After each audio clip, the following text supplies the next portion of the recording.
Shalom, salam, damai sejahtera dalam kasih Tuhan. Saudara, besar harapku ibu bapak dan saudara di tengah pandemi, di tengah kesulitan dan persoalan tetap memiliki pengharapan di dalam Tuhan. Saudara, dalam RHI Renungan hari ini bersama saya Pendeta Lukas Eko Sukoco dari Padepokan Diakonia Mitra Kinasih GKJ Purworejo. RHI kali ini akan mengangkat satu tema, yaitu Aku Galau, Tuhanku Penolongku.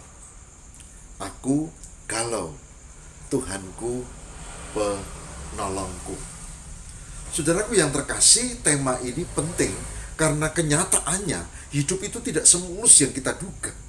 Meskipun saudara dan saya orang beriman, tidak berarti kita lalu bebas dari segala macam persoalan. Enggak, kita sama sebagai orang, kita menghadapi banyak kesulitan dan tantangan, sama seperti yang lain. Nah, ada 3 sebab yang sering membuat orang menjadi galau.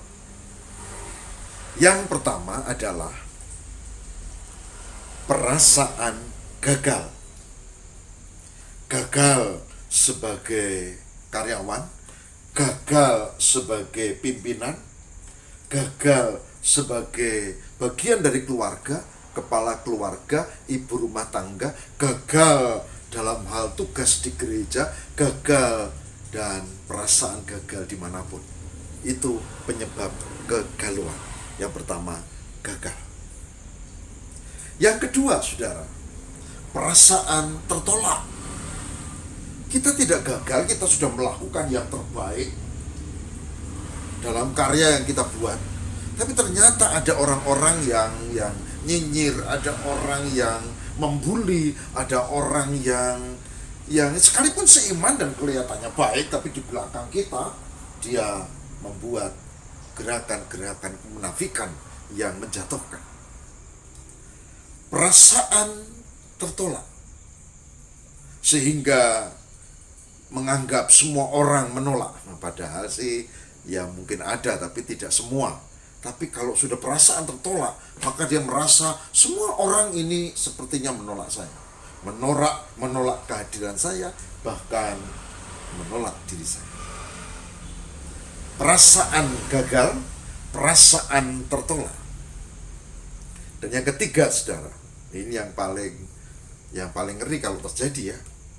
Orang yang galau adalah orang yang tidak meyakini penyertaan Tuhan.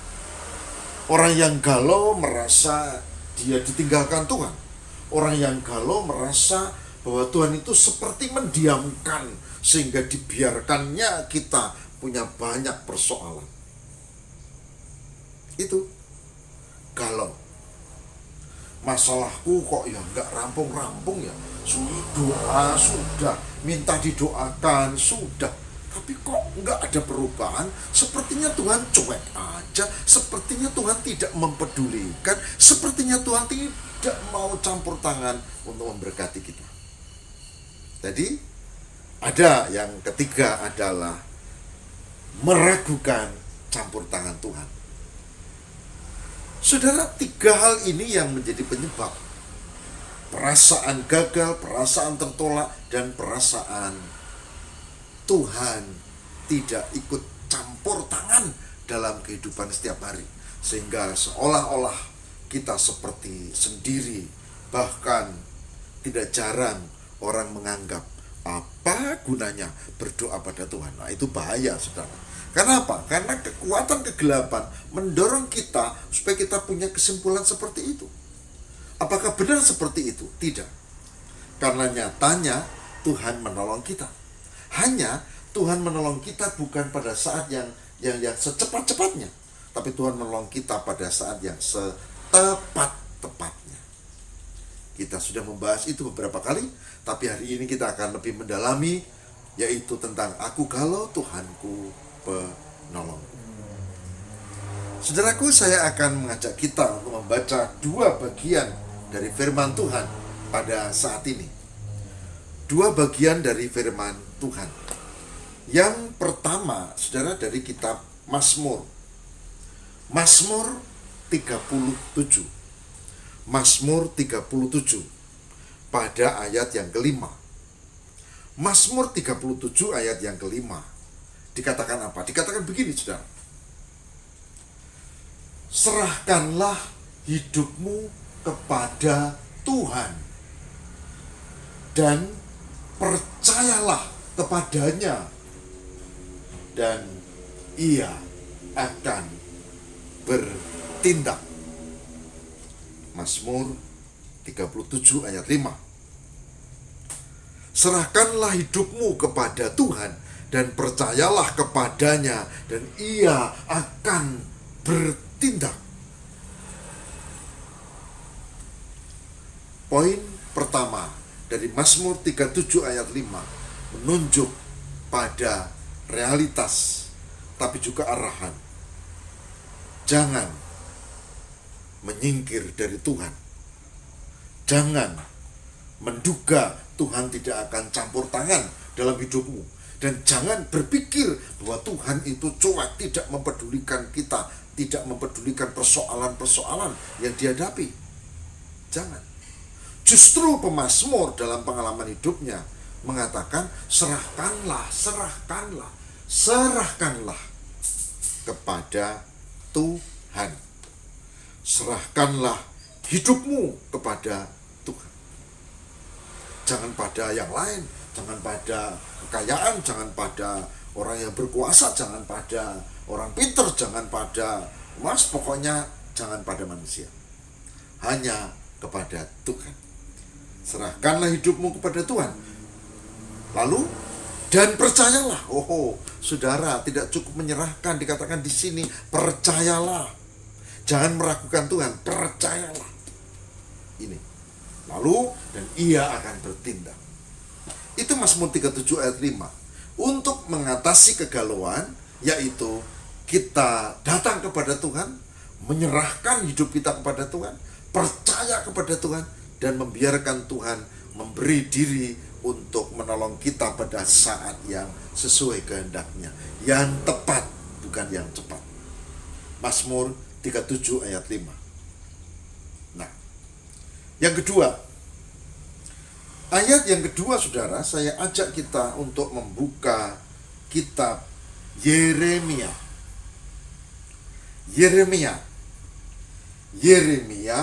pasal 29. Yeremia 29 pada ayat yang ke-11 dikatakan begini. Sebab aku ini, Tuhan, mengetahui rancangan-rancangan apa yang ada padaku mengenai kamu. Demikianlah firman Tuhan, yaitu rancangan damai sejahtera dan bukan rancangan kecelakaan, untuk memberikan kepadamu hari depan yang penuh harapan. Yeremia 29 ayat 11. Saya akan ulang. Sebab aku ini mengetahui rancangan apa yang ada padaku mengenai kamu. Demikianlah firman Tuhan, yaitu rancangan damai sejahtera dan bukan rancangan kecelakaan, untuk memberikan hari depan yang penuh harapan. Saudara, luar biasa ini ya, di Yeremia 29 ayat yang ke-11. Karena apa? Karena ternyata bagi orang yang beriman, saudara dan saya, Tuhan itu punya rancangan yang baik. Lebih baik dari yang kita duga, dari rancangan kita. Dan Tuhan itu dikatakan di sini memiliki rancangan-rancangan yang baik. Rancangan damai sejahtera, bukan rancangan kecelakaan, damai sejahtera. Dan disebutkan dengan tegas, yaitu rancangan damai sejahtera untuk memberikan kepadamu hari depan yang penuh harapan. hari depan yang penuh harapan. Saudaraku, bukankah ayat-ayat ini begitu tegas dan jelas bahwa Tuhan itu baik, bahwa Tuhan itu penuh kuasa, dan Tuhan itu penolong, dan bahwa Tuhan memberikan rancangan yang indah, rancangan yang baik, yaitu masa depan yang penuh harapan. Persoalannya, apakah saudara dan saya meyakini? Pertanyaan penting adalah, apakah kita punya harapan, keyakinan bahwa Tuhan itu menjadi penolong kita? Kalau tidak percaya, ya kita tidak termasuk orang yang ditolong. Oleh sebab itu hari ini sebagai hambanya, saya mengajak, mari kita mengimani ya dan amin bahwa Tuhan menolong kita, supaya kita tidak galau dan kita bisa keluar dari kegalauan ini. Sekarang situasi semakin tidak menentu, dan saudara saya tidak punya pilihan lain kecuali bahwa kita datang kepada Tuhan dan meyakini bahwa Tuhan menolong kita. Sebagai hambanya saya mengajak, mari kita bersama-sama memohon kekuatan dari Tuhan supaya kita tetap percaya. Kita menyerahkan hidup kita kepada Tuhan, percaya kepada Tuhan, dan kita tahu Tuhan punya rancangan yang baik. Dan tidak hanya itu, kita dijanjikan masa depan yang penuh harapan. Semoga Tuhan memberkati, dan mari kita satu hati berdoa supaya kita dikuatkan Tuhan. Tuhan, kami meyakini kasih-Mu. Tuhan, kami percaya kepadamu. Tuhan, kami sungguh berharap, biarlah kami termasuk orang yang beriman kepada Tuhan dan tidak gampang galau, meskipun memang dunia penuh persoalan, tantangan, kesulitan, dan masalah yang luar biasa, berat dan mengerikan. Tapi karena keyakinan kepada Tuhan, karena janji Tuhan ya dan amin, maka kami akan sungguh-sungguh mengimani dan menerima janji itu. Terima kasih ya Allah. Inilah yang kami mohon. Berkati saudara-saudara kami yang sedang galau, yang sedang cemas, yang sedang menghadapi penderitaan, baik penyakit, baik pergumulan yang berat, dan macam-macam. Tuhan, tolonglah. Tolonglah ya Allah. Tolonglah. Dan beri pengharapan, karena masa depan ada dan Tuhan menguatkan. Terima kasih Bapa. Kami berserah kepadamu ya Allah, demi Kristus pengantara kami. Haleluya. Amin.